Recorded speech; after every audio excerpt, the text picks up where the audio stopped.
कपड़े धोने वाली बहू। शादी के पहले से ही विभा को कपड़े धोने का बड़ा शौक था। कभी नल के नीचे तो कभी तालाब के पास। अरे मेरी नीली वाली लुंगी नहीं दिख रही है। विभा की अम्मा, कहाँ रखी है लुंगी? अरे वो तो विभा ने परसों ही धोकर रखी थी आपकी अलमारी में, देखो वहीं होगी। वो ना मैंने आज धो दी, मुझे लगा कि गंदी हो गई होगी। अरे कैसे गंदी हो गई थी? उसे तो मैंने पहना भी नहीं। हे भगवान, इस लड़की के कपड़े धोने की आदत से परेशान हो गया हूँ मैं। जितना तो घर में राशन नहीं आता, उससे कहीं ज्यादा डिटर्जेंट पाउडर का खर्चा है। इसकी शादी करवा दो, शादी। जाए अपने घर में ही करे काम, फिर चाहे घर के कपड़े धोने हो या पूरे गांव के। हाँ ठीक बोल रही हो, देखता हूँ मैं कोई लड़का। वो दिन भी आ जाता है जब विभा को देखने लड़के वाले आ जाते हैं। लड़की मुझे अच्छी लगी।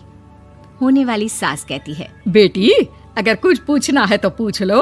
वैसे तो हमारी लड़की बहुत ही शर्मीली है, जो बोल दो वो मान लेती है, इसे क्या पूछना होगा। अरे कैसी बात कर रही हो माँ, मुझे इन लोगों के घर रहना है, सवाल तो कई है।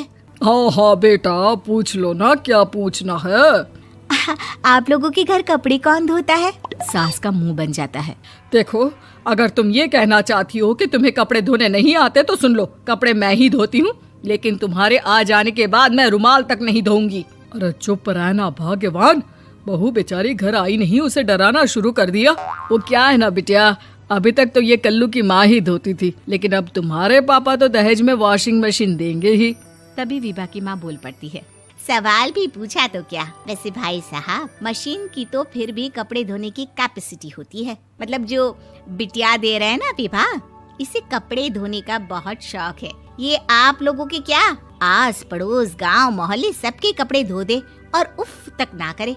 बाहर देखा नहीं आपने कितने कपड़े सूख रहे हैं? सब हमारी बिटिया ने ही तो धोए हैं। बस भी करो ना माँ, शर्म आ रही इतनी तारीफ सुनकर। और तो और एक दाग निकाल कर दिखाओ तो मान जाऊं। हाँ अच्छा, माफ करना बेटा, मैंने गलत समझा। हमें तो रिश्ता बहुत पसंद है। और ऐसे जुड़ जाता है रिश्ता कपड़े धोने का शौक रखने वाली विभा का। उसकी शादी हो जाती है कोयला फैक्ट्री में काम करने वाले कल्लू के साथ। शादी के बाद अचानक विभा चिल्लाती हुई सास के पास आती है। सासू माँ, अरे सासू माँ कहाँ है आप? ये तो धोखा है, धोखा दिया आप लोगों ने मुझे। इसे ससुर के चक्कर के बारे में पता चल गया। अरे तो उसमें तुझे क्यों धोखा मिला है? अरे नल में पानी नहीं आता, कपड़े कैसे कब धुलेंगे?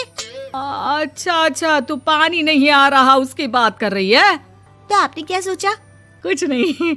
अच्छा, तेरी माँ ने कहा था कि कपड़े धोने का शौक है तुझे, याद आया मुझे। शौक बोलकर कपड़े धोने वाले मेरे जुनून को कम ना आके सासू माँ, कपड़ा धोना मेरा गुरूर है। तभी पति भी वहाँ आ जाता है। अभी मैंने इसे सनी देओल की फिल्म दिखाई है, उसी के डायलॉग मार रही है माँ। अच्छा सुन, साफ साफ बता रही हूँ, पानी सुबह 4 से 6 और शाम को 10 से 12 आता है, समझी? विभा टाइमिंग सुनकर हैरान हो जाती है। ये क्या भूतों का मोहल्ला है? सुबह 4 बजे उठकर कौन कपड़े धोता है? 4 बजे टंकी में पानी जाता है, फिर सारा दिन धोना ना, किसने मना किया? अरे कैसी बात कर रही हैं? 200 लीटर की टंकी में कितने कपड़े धो लूंगी मैं? सुबह ही उठ जाऊंगी मैं। अब क्या था, विभा सुबह 4 से लेकर रात के 12 बजे तक कपड़े ही धोती रहती। एक रोज सास पड़ोस से निकलकर कहीं जा रही होती है कि साथ वाली कहती है, हाँ कल्लू की माँ, जरा ये बताओ कि 2 साड़ी है, 2 ब्लाउज और एक पेटीकोट और एक नाड़े वाला लंबा कच्छा। हाँ तो? अरे तो क्या, कितना लोगी धुलाई ये बताओ। धोबन दिख रहे हैं हम क्या? हमारे पति सरकारी नौकरी से अभी रिटायर हुए हैं और बेटा सुपरवाइजर है कोयला फैक्ट्री में। धोबन समझ रखा है हमें? हाय रे कल्लू की अम्मा, माफ कर दो, वो तो मोहल्ले में यही सब बता रहे थे कि तुमने बहू को कपड़ा धुलवाने के काम में लगा दिया है। सास को पड़ोसन की बात सुनकर गुस्सा आ जाता है। वो घर पहुंचती है जहां घर के बाहर ही इतने सारे कपड़े सूख रहे होते हैं जितने कि किसी धोबन के घर पर। अरे ओ कल्लू की दुल्हन, बाहर निकल।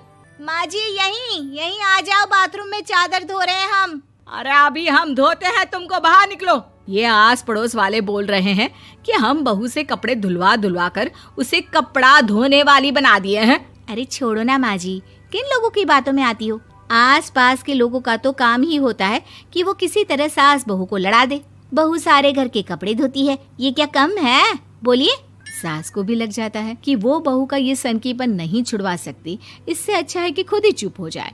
एक रोज सास और बहू मंदिर जाते हैं, जहाँ सास की साड़ी वहाँ खड़ी भीख मांगने वाली से मिलती है। माँ जी क्या बात है, आपकी साड़ी उस भिखारन से कितनी मिल रही है ना? हाँ हाँ देखो तो, दोनों की साड़ी मिल रही है। क्या बात है कल्लू की अम्मा, तुम खुद को तो अफसर की बीवी बताती हो और ऐसी सिंपल सी प्लेन साड़ी पहनकर घूमती हो। सिंपल और प्लेन नहीं है ये साड़ी। तो क्या सोने के धागे से फूल बने हैं?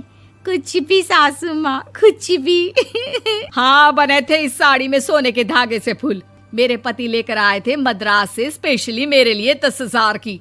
ताहे भाई साहब इस भिखारन के लिए भी सेम टू सेम साड़ी लेकर आए होंगे 10,000 की।